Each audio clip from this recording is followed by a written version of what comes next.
কিভাবে তৈরি করছি আপনারা দেখতে পাবেন।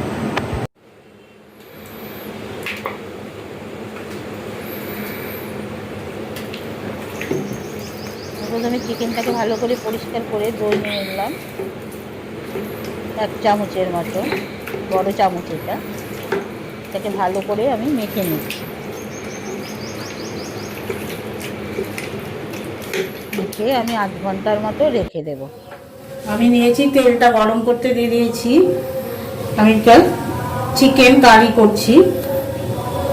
কাঁচা লঙ্কা, টমেটো, আদা বাটা, এটা ফোড়নের জন্য নিয়েছি জিরে, এলাচ, জায়ফল, এটা জায়ত্রী, রসুন আর পেঁয়াজ কুচি। আমি 200 গ্রামের মতো নিয়েছি। এবার আমি ফোড়নটা দিয়ে দিচ্ছি।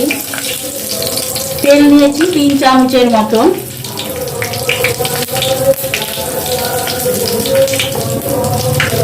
আর মাংসটাকে আমি একটু দই দিয়ে মাখিয়ে রেখেছি। তেলটা দিয়ে গরম হয়ে গেছে, এবার আমি পেঁয়াজ কুচিটা দিয়ে দিচ্ছি।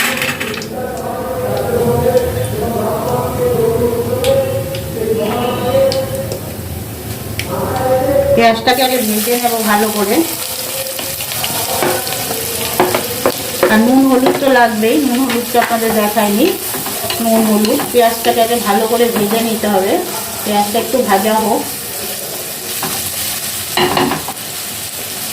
এটা আমি 5 মিনিটের মতো ভেজে নিচ্ছি ঢাকা দিয়ে।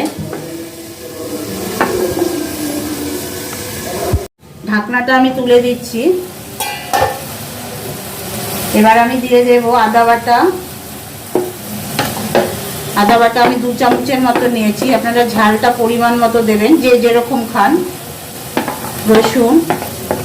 রসুনটাকে আমি একদম পেস্ট করে নিয়েছি। আর এর মধ্যে দিয়ে দেব টমেটো, একটু হলুদটা আমি এখনই দিয়ে দিচ্ছি পরিমাণ মতন।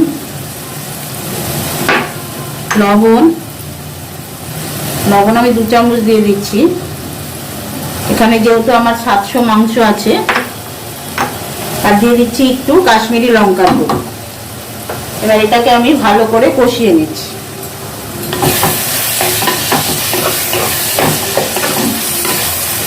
এটাকে আমি ভেজে নেব ভালো করে।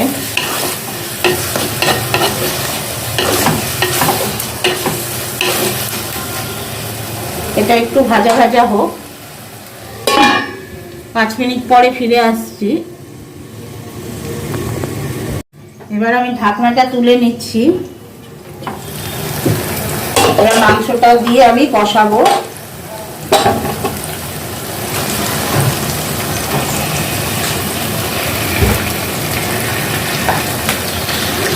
আমি জলটা দেব না, হাতটা আমি একটু মুছে নিচ্ছি। আর এর মধ্যে আমি আলুটা দিয়ে দিলাম, দিয়ে এবার এটাকে আমি ভালো করে কষিয়ে নেব।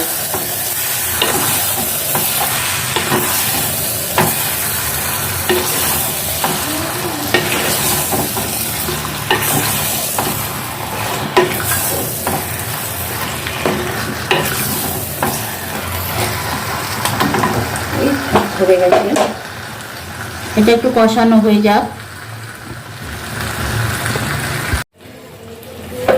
আমি একটু পেঁয়াজটাকে ভেজে নিয়েছি, আলাদা একটু পেঁয়াজ ভাজা দিলাম। আর গোটা ধনে, জিরে আর এলাচ একটু গুঁড়ো দিলাম 1 চামচের মতন।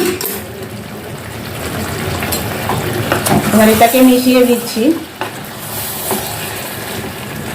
যেহেতু এটা চিকেন কারি করছি, সেই জন্য একটু পেঁয়াজ বেরেস্তা করে দিলাম। আর একটু হয়ে যাক, তারপর আমি দমে দিয়ে দেব।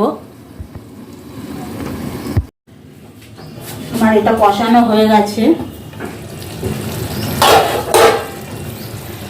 এবার এটাকে আমি একটু পাশে সরিয়ে দিচ্ছি। এটাকে হাঁড়িতে দেব। হাঁড়িতে আমি সামান্য একটু 1 কাপ জল দিয়েছি। এবার এটাকে আমি তুলে দমে আমি দিয়ে দিচ্ছি।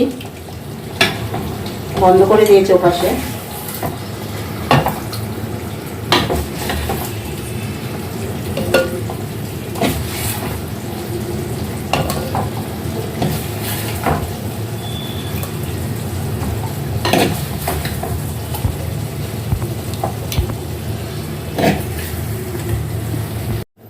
এটার মধ্যে দিয়ে দিয়েছি পুরোটা।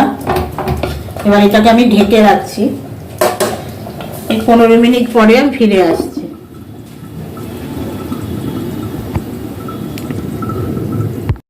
ঢাকনাটা তুলে দিচ্ছি, হয়ে গেছে। গ্যাসটা কমানো ছিল, সেদ্ধ হয়ে গেছে একদম। এভাবে আমি 5 মিনিট রেখে দেবো। এরকম সেদ্ধ হয়ে গেছে, একদম সেদ্ধ হয়ে গেছে, দেখাচ্ছি। তো উল্টে দিই, সেদ্ধ হয়ে গেছে একদম। এই যে